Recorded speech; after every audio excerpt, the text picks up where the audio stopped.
Ngasi nungdan phongkiba kangleipaki mairagi pause degi maruoiba pau khara khangasaraga miyamda khudol tamjige Manipur lengang lausingkraba Jinims kangpong jairei regular director ama hapangamdrei lasing plaster syringe power patient party da lehelei relief committee Jinims matam amada JN hospital haina khangnaramba haujikna Jinims medical college hain on kraba si July 30 gi regular director leitabana maram ordinary medical college ase mapu pandabaga chap manarei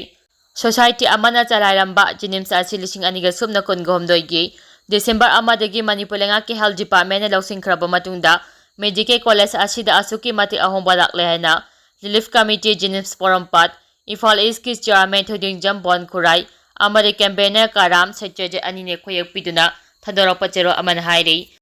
chero asin hai Jinims hospital asida x-ray film laitabadigi x-ray kapale pasu yaurei laboratory da sijinariba reagents masing chuna laitabana maram oraka hospital asida test mapum phana tawbangamdrei masigi khudong chaba lawraga doctor kharadi maton thoklei makhoina hanadagi contact lainaba private lab amadi private clinic sing aduga puna manaraga senda lambi oiminaduna leirei hospital administration fajana chalaiba ngamdaba stationary item fawa supply mapum phana tawbangam silaktre hairei chero sinahai Bharat ki ahama prime minister Jawaharlal Nehru gi maming lawduna Thonba Jawaharlal Nehru Hospital, Jawaharlal Nehru Institute of Medical Sciences, Jinims mapu pandabaga sap manarei, nongmada changdaba yadraba yumthong khudingda fawba, lainaraba lasting plaster, syringe fawba patient party na lahen base government hospital amagi, niyam gi wangbadani, NSDNS, discross RF fawba changnaina.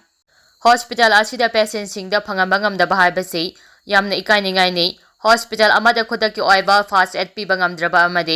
life saving drug pi bangamdraba di hospital adu laibagi thoina kana balaitre hairi Jinims asi medical college amanastraga hospital amagi mathau tawdrei haibada haiman bathogloi hospital asi ki dialysis machine tareki manungda ahum kha mathau tawrei special wataraga taruk laibagi manungda nipan kha mathau tawrei Nepal asi sanga khiba kuiraba so attendance staff sing leitabagi namada ngasi phawba sijinadana thamlei Sakar asina haithoi chingthoiba ama oiragadi special ward yankai gi mathakta thamduna hospital asigi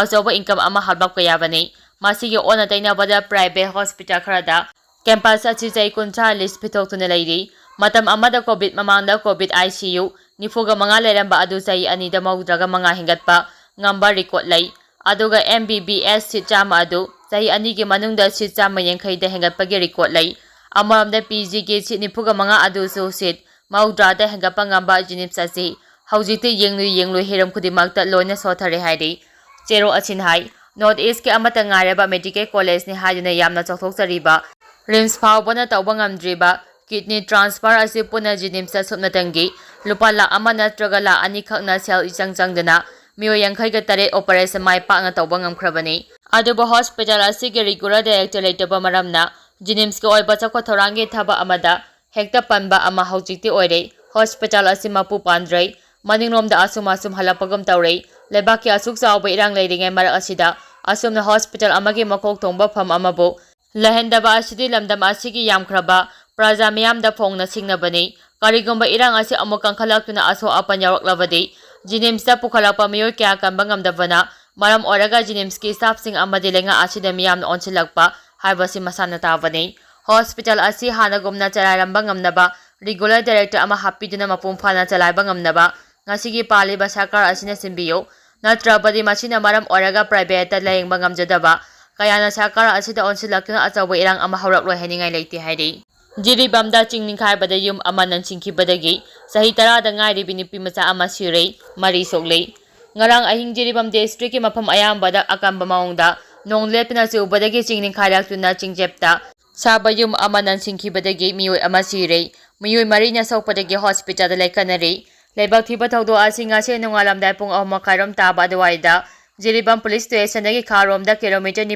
muk chatlaga laiba, Sanapur Gram Panchayat ki manung chamba, Ahmedabad Part 1 da laiba MD, Ajibur Rahman apopa laikhidraba, Botongi singyada sabayum adu, chingninkhairakpadagi yumgi sarok sing loina nansingkibadagi, laibak thiba thawdo asi thokibani. Yum adu singyadagi kintarak palebak singna nansingkiba aduda numuna begam chaitara thodok dokfamda laikhidrei thodo aduda imung asigi miyoi mari aso apananglei aduga choklaba miyoi sing Rani Begam chai kuntraga mari mapuroiba MD Ajirbi Rahman, Mahaki Machanupi, Guru Sana Begum Zaitaraganipan, Machanapa MD Selim Udin, Zaitaragataro, Machanupi Sumita Begum Zainipan, Ni, Mioy Marie Ashiki Manunda Machanupi Sumita Begum, Pibam Lusilak Padagi Shilzer Medical Hospital the Pukakray, Aduga Ate Asopasing Aduna Community Health Center Jiribam da, Hausit Laying Satari, Yuma Achida Puna Mioy Tare Labani, Aduga Mapa Amadi Machanupi Amagadi, Singing Kairapa Aduda Aso Apanang de Hari. Jiribamgi bengali singna taba mapham da meetei amadi kuki na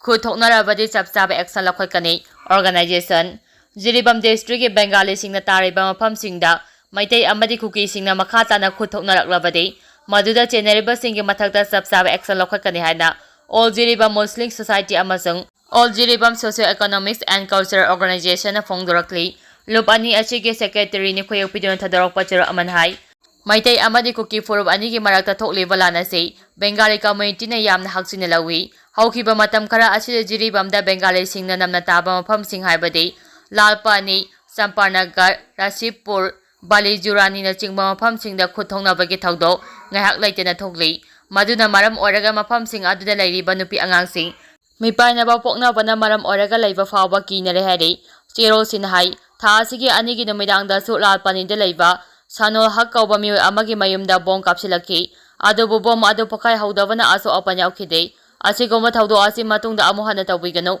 Kang Furupuna Nusi Chanana Lamina Sihari, Jiribam Gilif Cam the Leramba Imuni Fugani Pangi, Mio Singasi Masamasagi Mayum the Hanjela and Cray, Manipur totally back Kang Anigilana Sinamaram Odina, Jiribam district Mapam Taruk the Hamba Lif Cam Nipanda, Sangza Pam Lautuna Lemba Mio singing Manunda Jiribam Gay. Singdong Laikai Primary School da hang balirif kem da leramba imong ni fu ni pan ki mioy sama kontra humdoi ngasi masa gi mayum da hanjiba ukrei lilif kem da leramba mioy singa si district administration Jiribam amasung security force ko khusan maduna masa gi mayum phawba thimbiki maduda DC Jiribam senior SP Jiribam CO kontra mapan AR CO kun battalion CRPF marfuga tare battalion CRPF ki kangu amadi Nodal Officer M. Surjit Yang Mioising, Asi Masamagi Mayum Pawba Timbiki Bani, Lilif Cam da Larembing Asi Masagi Mayum the Yaurabanupi Anina, Pongdropagi Matung Inna, Manipulangan Security Pidina Chap Zabangak Sembagi Tabak, Pakapadagi Amadi Tazabayaba Pipadagi, Masamasagi Mayum the Ngasi Hanjimani, Tungkoina Matik Zaba Security Pidina Micham Praja Singbo, Ngak Sembagi Tabak Chatabio, Masamasagi Mayum the Lahembangam Bio Haiki, Ngasigi Kongsa Aduda Saruyakiba Deputy Commissioner, Krishna Kumar na phongdokibada Jiribam da laiminariba praja miyamna amana amagi mateng pangnaduna amasung thajaba thamnaduna district asi tangdu laitaba ama ohenduna hanagi phibamda hanjina bahotna se hauji Jiribam da hangliba relief camp tareta jangja phamlauduna laiba miyoising asi su athuba matamda masa gi memda hanjina ba thaba paikhalagani mangjongna security matik chana thamduna ngak sembagi thabak pakhakani habagi thajaba su pikhi hairi Walking Japan Hatare e ana fajilu badagi, Mayra Paibi Imasing na Kalore, Yaripong Mayay Kaitel the walking chatling ay na Hatarepo, Ngarano Midang Tare Suba Assam Rifles na Fajing Kibadagi Irang Toluraba Matunda, Makoy Tare Adobo Miyam na Kalore Hari, Ngarano Midang Pumapamakaram Taba Matamda na Hatare Asina, walking chatling ay the Gypsy and the Lapa e Arge Kanguna, Makoy Bufaki Bani Hari, Tanza Aduda Faki Bamioy Tare Aduna Makoy Faduna, Pure Haduna Lauronki. Maduda Tawbalgi akoibada tariba Mayra Paibisingna, Tawba Mera Ground da Mamang da Lambi Tingbagi Kongjang Singki, Mayra Paibising Aduna Lambi Tingbaga Lunina, Paki ba Isa Sing Piwa Hana Lambi da Lautuna, AR gi Gari Sing Adu Tatuna Thamki, Pawasin Hai, Makata na AR Amadi Mayra Paibising Aduga Muknaduna, Makoina Fajing Kibana Hatare Adu Thadoknaba, Taksing Kibadagi Ngachi Ahing Nungyay Matung, Pungbarokai Helakpada Faraba na Hatare Adu, Police da Sinaratuna Thadoraki, Lonina police na condition amata yaugdana na hatare adu thadoraki hari amaramda na hatare adubo condition amata yaugdan thadokpirakpa adubo khongjang aduda saruyaki be ye report shedokrafki women wins ke joint secretary chawbana thawa police pu thagapa phongdorakli lonina asigomba AR na isa singbo fajim pusimbagi thawong toine chatharakpa asi bode mahang nungnang ba phongdoki